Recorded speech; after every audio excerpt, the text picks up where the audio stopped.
आयुर्वेद एक प्राचीन भारतीय चिकित्सा पद्धति है जिसकी जड़ें हजारों वर्ष पुरानी है।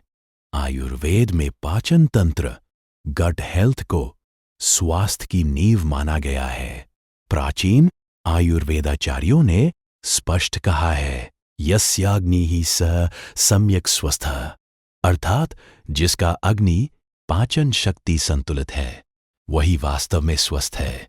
इसी भाव को आज की भाषा में कहा जाए तो पेट सही तो जीवन सही। आयुर्वेद के अनुसार शरीर में होने वाले लगभग सभी रोगों की शुरुआत कमजोर पाचन से होती है। जब पाचन अग्निमंद हो जाती है तो भोजन ठीक से नहीं पचता और शरीर में आम विषैले तत्व बनने लगते हैं। यही आम आगे चलकर गैस, कब्ज, एसिडिटी, मोटापा, मधुमेह, त्वचा रोग और मानसिक तनाव जैसे रोगों का कारण बनता है।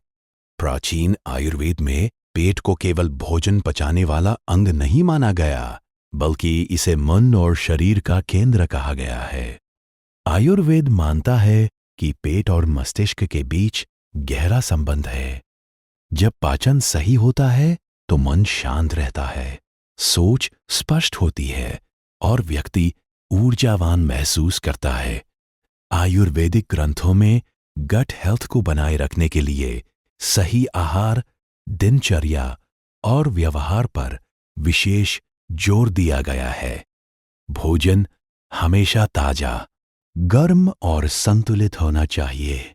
अत्यधिक ठंडा, बासी, तला भुना और अत्यधिक मीठा भोजन पाचन अग्नि को कमजोर करता है।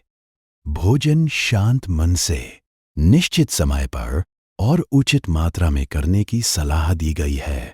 आयुर्वेद में त्रिदोष सिद्धांत, वात, पित्त और कफ का पाचन से सीधा संबंध है। वात दोष बढ़ने पर गैस और कब्ज, पित्त बढ़ने पर एसिडिटी और जलन तथा कफ बढ़ने पर भारीपन और सुस्ती महसूस होती है। इसलिए आहार और जीवन शैली दोषों के अनुसार होनी चाहिए। गट हेल्थ सुधारने के लिए आयुर्वेदिक उपायों में त्रिफला, हींग, अजवाइन, सौंफ, जीरा और छाछ का विशेष स्थान है। इसके साथ ही योग में वज्रासन, पवन मुक्तासन और मंडूकासन पाचन को मजबूत करते हैं। प्राणायाम, विशेषकर अनुलोम विलोम, मानसिक तनाव को कम कर पाचन पर सकारात्मक प्रभाव डालता है। अंततः आयुर्वेद हमें सिखाता है कि दवाओं से अधिक महत्वपूर्ण है अनुशासित जीवन शैली, सही समय पर भोजन, पर्याप्त नींद, मानसिक शांति और प्राकृतिक जीवन शैली अपनाकर हम अपने पेट को स्वस्थ रख सकते हैं। सच ही कहा गया है, जब पेट स्वस्थ होता है तभी शरीर स्वस्थ और जीवन संतुलित रहता है।